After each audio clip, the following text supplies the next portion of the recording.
सोचो तुम आंख खोलो और तुम ऑलरेडी मौत के बिल्कुल पास खड़े हो और तुम्हें समझ भी नहीं आता कि तुम यहाँ आए कैसे। और इसी कहानी का नाम है द स्लीपिंग वुमन। अना एक सीनियर केयर गिवर है। अगस्तिन उसे अपने घर लेकर आता है क्योंकि एक एक्सीडेंट के बाद उसकी वाइफ सारा कोमा में चली गई होती है। सिंपल वर्ड्स में बोले तो वो एक वेजिटेटिव स्टेट में होती है। अना को लगता है कि ये एक इजी जॉब होगा, लेकिन रात होते ही सब कुछ अजीब होने लगता है। जब अना सारा को कंबल उड़ा रही होती है तभी अचानक सारा अपनी आंखें खोल देती है। जैसे ही दोनों की नजरें मिलती हैं, अना की आंखों के सामने अंधेरा छा जाता है। जब अना को होश आता है तो वो किसी और जगह पर होती है। शॉक की बात यह होती है कि बेहोशी में चलने के दौरान उसके पैर कांच के टुकड़ों से कट चुके होते हैं, लेकिन उसे जरा भी दर्द महसूस नहीं होता। इसीलिए अना तुरंत ऑनलाइन जाकर स्लीप वॉकिंग के बारे में रिसर्च करती है। उसे पता चलता है कि इर्रेगुलर स्लीप पैटर्न और नया एनवायरनमेंट स्लीप वॉकिंग को ट्रिगर कर सकता है। इसी वजह से वो इस बात को ज्यादा सीरियस नहीं लेती। शाम को डिनर के टाइम अना और अगस्तिन नॉर्मल बातें करते हैं। अना जानना चाहती है कि सारा की ऐसी कंडीशन कैसे हुई। अगस्तिन बताता है कि सारा की फैमिली में एक हेरिडिटरी मेंटल इलनेस थी। इसी वजह से वो सारा की कस्टडी के लिए उसकी माँ से लड़ रहा था। फिर एक दिन अचानक सारा की मेंटल कंडीशन बिगड़ गई। उसने नैनी को जॉब से निकाल दिया और गलती से बैल्कनी से गिर गई। तब से उसकी ये हालत हो गई। अगला दिन अना देखती है कि अगस्तिन का क्राफ्ट्समैनशिप काफी अच्छा है और वही उसकी इनकम का मेन सोर्स भी है। यहाँ एक इम्पॉर्टेंट चीज नोट करने वाली है। घर के पीछे वाला दरवाजा ये आगे होने वाली बड़ी घटना का हिंट देता है। इसी बीच अगस्तिन जल्दी का बहाना बनाकर अना को जाने के लिए कह देता है। बाद में अना सारा के रूम में जाती है। उसे एक बुक मिलती है जो सारा पहले पढ़ा करती थी। नॉर्मली कोमा पेशेंट्स को आसपास की कोई अवेयरनेस नहीं होती, लेकिन हो सकता है सारा उनमें से हो जो सुन सकती हो। इसलिए अना उसे पेशेंट्स के साथ वो बुक पढ़कर सुनाने लगती है। तभी अगस्तिन वहां आ जाता है और उसे बीच में रोक देता है। वो बताता है कि सारा पहले उसे यही बुक पढ़कर सुनाया करती थी। टाइम फास्ट फॉरवर्ड होता है और रात हो जाती है। अना को नींद नहीं आ रही होती, तभी उसे एक अजीब सी आवाज सुनाई देती है। जब वो बाहर जाकर चेक करती है तो देखती है कि दरवाजा प्रॉपरली बंद नहीं है और बाहर तेज बारिश हो रही है। जैसे ही वो वापस जाने वाली होती है तभी पास से एक और आवाज आती है। वो सारा के रूम की तरफ बढ़ती है और सेफ्टी के लिए एक डेकोरेटिव ऑब्जेक्ट हाथ में ले लेती है। जब वो अंदर जाती है तो देखती है कि एक बुढ़ी औरत सारा को ले जाने की कोशिश कर रही होती है। कुछ पल के लिए दोनों आमने सामने आती हैं और अना समझ जाती है कि वो औरत सारा की माँ है। उसका मकसद सारा को अपने साथ ले जाना होता है। यहाँ एग्जैक्टली क्या होता है ये क्लियर नहीं होता, लेकिन सिचुएशन डेंजरस हो जाती है। तभी अगस्तिन वहां आ जाता है और वो उस औरत को जबरदस्ती घसीटकर बाहर निकाल देता है। दोस्तों, ये औरत फ्यूचर डेंजर का एक बड़ा सिग्नल है। अगला दिन सारा की कस्टडी केस को फास्ट करने के लिए अगस्तिन एक लॉयर हायर कर लेता है। बाद में अना सारा के लिए एक प्यारा सा ड्रेस चूज करती है और उसे फ्रेश एयर के लिए बाहर ले जाती है। वहीं पास में खेल रहे दो बच्चों पर उसका ध्यान जाता है। बात करने पर उन बच्चों से एक अजीब सी स्टोरी सुनने को मिलती है। उनमें से एक बच्चा कहता है कि उसने रात को खिड़की से देखा था सारा बेड से उठकर चल सकती है और हर रात वो शहर जाती है उन बच्चों को ढूंढने जो सोए नहीं होते। ऑब्वियसली ये एक बच्चों की बनाई हुई इमेजिनरी स्टोरी लगती है, लेकिन जैसे ही अना और सारा की नजरें मिलती हैं, अचानक अना खुद को कार में जागते हुए पाती है। वो पैनिक में कार से बाहर निकलती है क्योंकि उसे बिल्कुल याद नहीं होता कि अभी क्या हुआ। उसे लगता है कि सारा अभी भी बाहर है, इसलिए वो तुरंत वापस लौट जाती है। लेकिन हैरानी की बात यह होती है जब वो दोबारा सारा की आंखों में देखती है, इस बार उसे कुछ भी महसूस नहीं होता। अगस्तिन भी उसी वक्त घर लौट आता है और वो आना को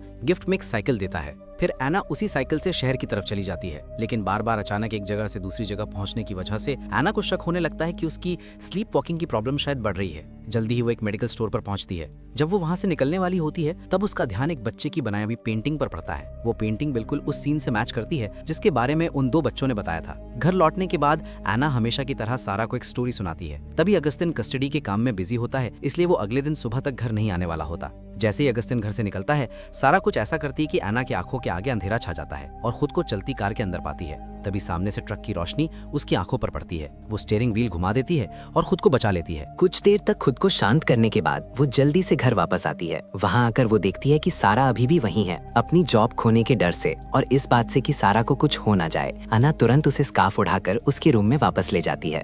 टाइम फास्ट फॉरवर्ड होता है और अगला दिन आ जाता है। अगस्तिन के एक्सप्रेशंस देखकर ये समझना मुश्किल नहीं होता कि वो कस्टडी केस जीत गया है, लेकिन एक अनएक्सपेक्टेड चीज होती है कि वो अना को गले लगा लेता है। सीन शिफ्ट होता है। एना शाम के सेलिब्रेशन के लिए शहर जाकर कुछ सामान खरीदती है। वहीं सुपरमार्केट में उसकी मुलाकात उन दो बच्चों की माँ सोफिया से होती है। सोफिया की बातें एना को सोचने पर मजबूर कर देती हैं। वो बताती है कि अगस्तिन पहले एक बहुत खुशमिजाज इंसान था, लेकिन सारा के एक्सीडेंट के बाद उसने खुद को सबसे अलग कर लिया। यहाँ तक कि उसने अपने दोस्तों से भी मदद लेना बंद कर दिया। जैसे ही सोफिया कुछ और बताने वाली होती है तभी उसका बच्चा वहाँ आ जाता है और बात वहीं खत्म हो जाती है। लेकिन सोफिया अपना घर का दरवाजा खुला रखती है, मतलब एना कभी भी उससे मिलने जा सकती है। उसी शाम एना और अगस्तिन साथ में ड्रिंक करते हैं। एटमॉस्फेयर के इफेक्ट में दोनों धीरे धीरे एक दूसरे के करीब आ जाते हैं। लेकिन इसी बीच अगस्तिन थोड़ा इमोशनली रिएक्ट करने लगता है। रात को बेड पर पड़ी सारा को देखते हुए एना एक बड़ा डिसीजन लेती है। वो डिसाइड करती है कि उसे ये जगह छोड़ देनी चाहिए और किसी बड़ी प्रॉब्लम से पहले यहाँ से निकल जाना चाहिए। दोनों बिना बोले एक दूसरे की बात समझ जाते हैं। एक रोड के मोड़ पर अगस्तिन गाड़ी साइड में रोक देता है। वो अपनी कंफ्यूजन और इमोशंस एक्सप्रेस करता है और फिर अगस्तिन अचानक एना का हाथ पकड़ लेता है।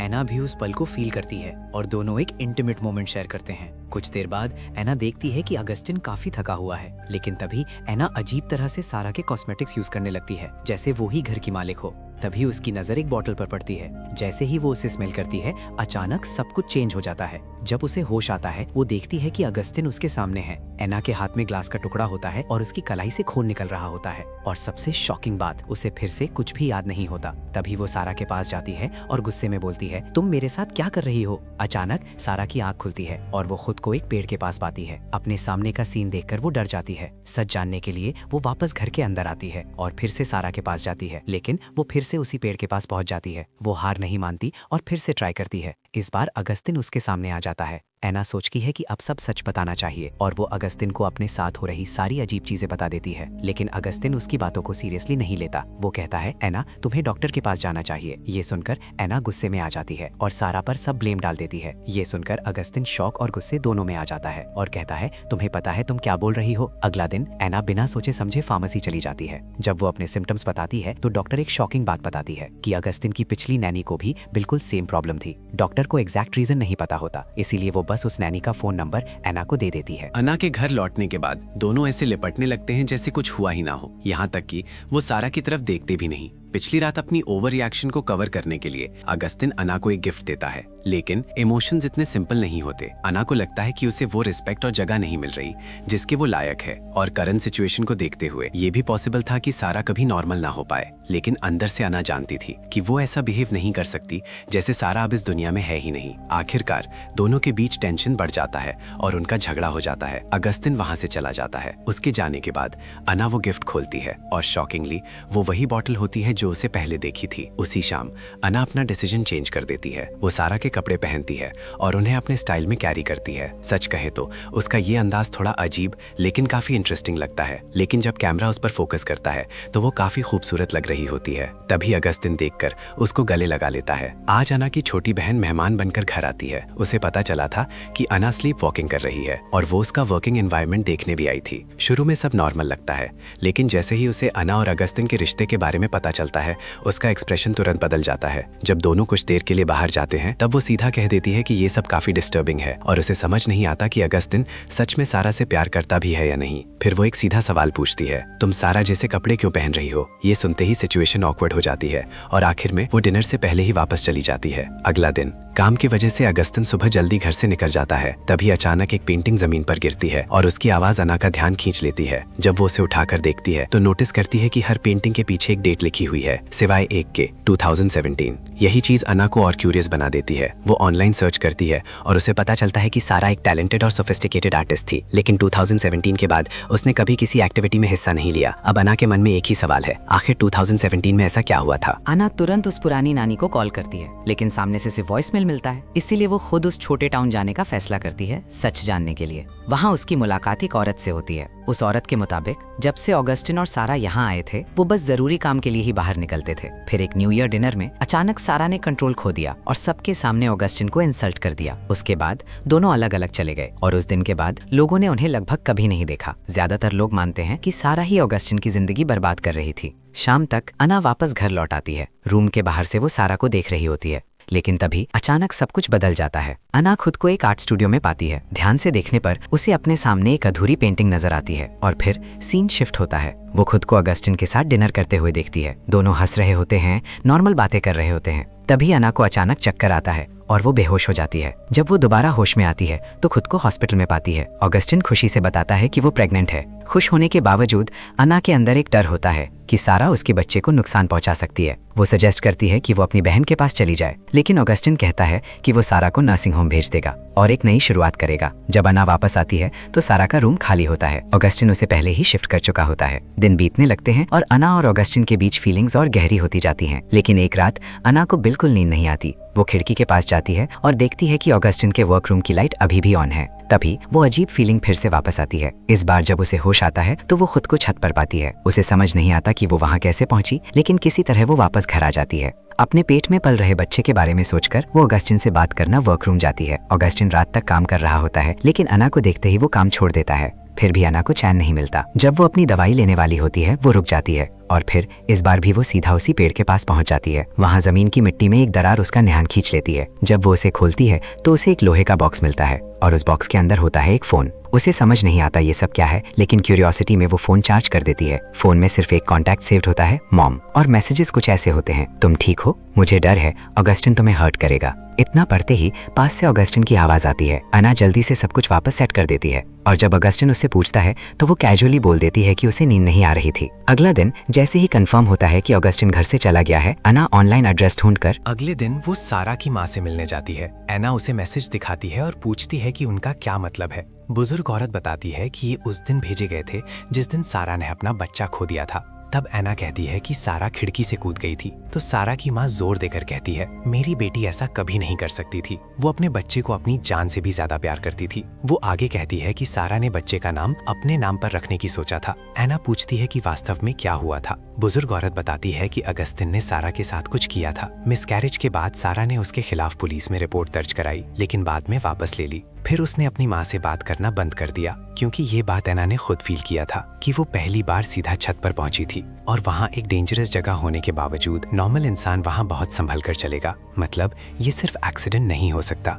और फिर आता है सबसे अजीब पॉइंट, अगर बच्चा जिंदा रहता तो उसका नाम उसकी माँ के नाम पर रखा जाता, जो कि उस बुजुर्ग औरत का नाम भी है। यहाँ एक क्रीपी सवाल उठता है, क्या ये सिर्फ कोइंसिडेंस है या इसके पीछे कोई और ही डार्क सच छिपा है? तभी अगस्तिन वहाँ आ जाता है। अना अगस्टिन से पूछती है कि उसने उसे कैसे ढूंढा, लेकिन अगस्टिन बस इतना कहता है, दूसरों की बातों पर भरोसा मत करो। थोड़ी देर बाद दोनों एक गैस स्टेशन पर रुकते हैं। वहीं अना की नजर अगस्टिन की कार पर लटकी चाबियों पर पड़ती है और उसके दिमाग में एक रिस्की आइडिया आता है, यहीं से भाग जाने का। लेकिन वो रुक जाती है, अगस्टिन पर ट्रस्ट की वजह से नहीं, बल्कि सच जानने के लिए। घर लौटकर वो रेस्ट करने का बहाना बनाती है। अना चुपके से नैनी से बात करने के लिए दूसरे रूम में जाती है, ताकि अगस्टिन सुन ना ले, क्योंकि वो अब उस पर नजर रख रहा है। नैनी एक शॉकिंग बात बताती है, उसे सारा ने नहीं बल्कि खुद अगस्टिन ने जॉब से निकाला था। वो कहती है कि उसने भी सारा के आसपास वही अजीब चीजें फील की थीं, जो अब अना के साथ हो रही हैं। और सबसे इम्पोर्टेंट, सारा अना को नुकसान नहीं पहुंचाना चाहती, बल्कि उसे वॉर्न कर रही है।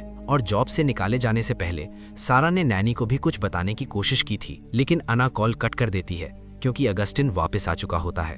कुछ देर बाद अगस्टिन फिर काम के लिए निकल जाता है। रात होती है और हमेशा की तरह अना को फिर नींद नहीं आती। इस बार वो खुद सच जानने का फैसला करती है। वो छत पर जाती है और एक ब्रश उठाती है। आंखें बंद करके वो सारा को कंट्रोल लेने देती है और फिर जब वो होश में आती है तो सच उसके सामने होता है। अगस्टिन ने ही सारा को धक्का दिया था। ये देखकर अना शॉक में चली जाती है, लेकिन उसे अभी भी समझ नहीं आता क्यों। सच जानने के लिए वो अगस्टिन के स्टूडियो की तरफ बढ़ती है, लेकिन दरवाजा बंद होता है। अना डिसाइड करती है कि आज मैं सब देख कर रहूंगी। वो सीधे छत पर चढ़ जाती है और वहां से अंदर झांकती है, और जो वो देखती है वो सब कुछ बदल देता है। सारा को नर्सिंग होम भेजा ही नहीं गया था, बल्कि अगस्टिन उसे सेक्स टॉय की तरह यूज कर रहा था। सच सामने आते ही अना वहां से भागने का फैसला करती है, लेकिन नीचे उतरते वक्त आवाज हो जाती है। वो रुककर वेट करती है, फिर सीधा कार की तरफ भागती है और उस रात वहां से निकल जाती है। लेकिन अपने पेट में पल रहे बच्चे को महसूस करते ही उसका डिसीजन हिल जाता है। उसे लगता है अगस्टिन को बिना सजा दिए जाना गलत होगा,